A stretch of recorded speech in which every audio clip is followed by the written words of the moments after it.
Staf Sus Mensesnek jawab evaluasi ICW terhadap Jokowi, saya tunggu di istana. Staf khusus Mensesnek Valdo Maldini menjawab evaluasi 3 tahun pemerintahan Presiden Joko Widodo, Jokowi, dan Ma'ruf Amin yang dirilis Indonesia Corruption Watch (ICW). Valdo mengajak ICW ke istana. Saya tunggu kawan-kawan ICW di istana. Kita diskusi bareng di sini. Saya hadapi. Kasih bahan lengkapnya di sini. Makin banyak masukan, makin bagus. Saya tunggu, buat janjian sekarang gampang, saya bales semua DM di IG, kata Valdo Maldini kepada wartawan, Senin, tanggal 14 November tahun 2022. Valdo kemudian memberi penjelasan soal pembiayaan influencer yang disorot ICW. Dia mengatakan pemerintah berupaya menyampaikan informasi soal program lewat berbagai media, termasuk media sosial.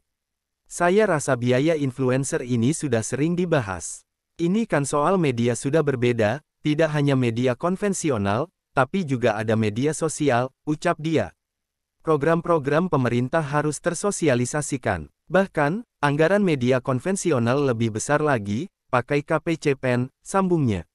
Dia mengatakan Jokowi memiliki komitmen yang besar dalam pemberantasan korupsi. Dia menyayangkan sikap ICW yang dianggapnya membuat pemerintah anti dialog. Kami senang kalau teman-teman dapat membantu kerja pemerintah.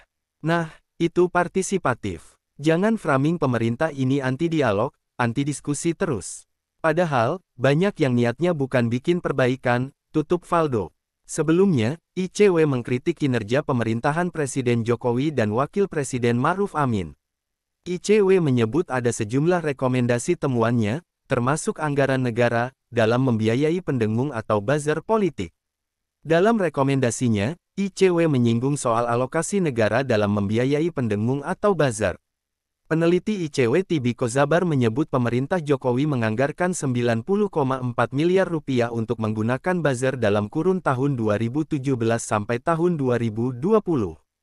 Kami menyebutnya dengan istilah influencer, setidaknya tahun-tahun 2017 sampai tahun 2020, angka anggaran belanja negara itu hampir mencapai 90,4 miliar rupiah alokasi negara untuk kerja-kerja yang melibatkan influencer, kata Tibiko Zabar kepada wartawan dalam konferensi pers yang digelar virtual, Minggu 13/11.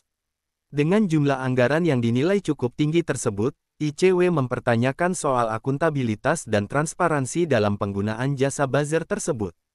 Sebab, dia menuding para buzzer tersebut justru menutup ruang dialog dalam konteks kebijakan pemerintah.